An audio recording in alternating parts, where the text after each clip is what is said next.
Welcome back. We've covered stages 1 through 3 of argument reconstruction, namely close analysis, get down to basics, and sharpen edges. In this lecture, we'll cover stage 4, which is organize parts. Because it's not enough to isolate the parts and figure out what they are. You need to show how they fit together in a structure so that they work together to support the conclusion of the argument. To see how this works, let's start with an example. Consider this example. That fertilizer won't help the roses bloom because there's already a lot of nitrogen in the soil, so the fertilizer will make the nitrogen levels too high. Of course, so is a conclusion marker, so one conclusion is that the fertilizer will make the nitrogen levels too high. And then you might think that one way to put the argument into standard form goes like this. Premise 1 is that fertilizer won't make the roses bloom. Premise 2 is the nitrogen levels in the soil are already high. And then the conclusion is that the fertilizer will make the nitrogen levels too high. But that doesn't really make any sense if you think about it. How could the fact that the roses won't bloom be a reason to believe that the nitrogen levels are too high? It couldn't be a reason for that, so we must have the wrong structure. However, there's another argument marker. This time it's a premise marker, because. And that indicates that the claim that there's already a lot of nitrogen in the soil is a premise, but what's the conclusion for that premise? That's supposed to show that the fertilizer won't make the roses bloom. So we've missed that part of the structure if we put it in standard form the way we first thought. The trick here is that there are really two conclusions. One conclusion is that the fertilizer won't help the roses bloom, and another conclusion is that the fertilizer will make the nitrogen levels too high. But each argument's just supposed to have one conclusion. So how are we going to put this into a structure?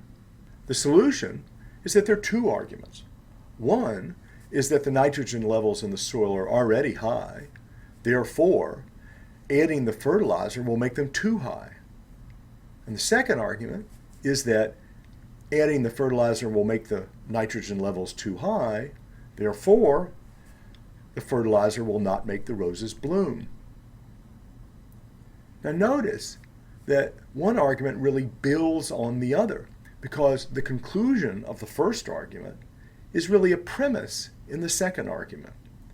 So we can represent them as two separate arguments, but we can also put them together in a chain so that the argument says the nitrogen levels in the soil are already high, therefore adding fertilizer will make them too high, and therefore adding fertilizer will not help the roses bloom. Now, if we take that whole structure and we try to represent it in a diagram, and we represent each premise with a number, which is the number that was given it in the standard form, then we can simply have premise 1 with an arrow to premise 2 indicating that premise 1 is a reason for premise 2, and then another arrow going from premise 2 to premise 3 to indicate that 2 is a reason for 3. In a way, we've got two premises and two conclusions, because that one claim in the middle, number 2, operates as a conclusion in the first argument and a premise in the second argument. But overall, I hope the diagram makes it clear why I want to call this a linear structure. When you have one premise giving a reason for a conclusion, which is then a premise for another conclusion, then they form a line when you diagram them in the way that I'm proposing.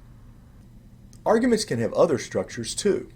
In particular, sometimes there's more than one premise associated with a single conclusion. And this can happen in two ways.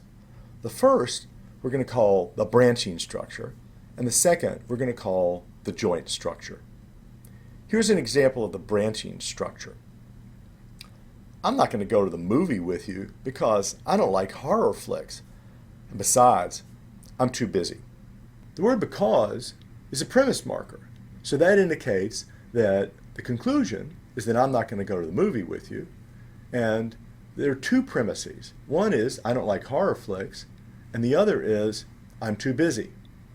Now you might think that that could just be put in the old linear structure that we already saw. But then the argument's going to look like this. I don't like horror flicks, therefore, I'm too busy, therefore, I'm not going to go to the movie. But wait a minute, the fact that I don't like horror flicks doesn't mean I'm too busy.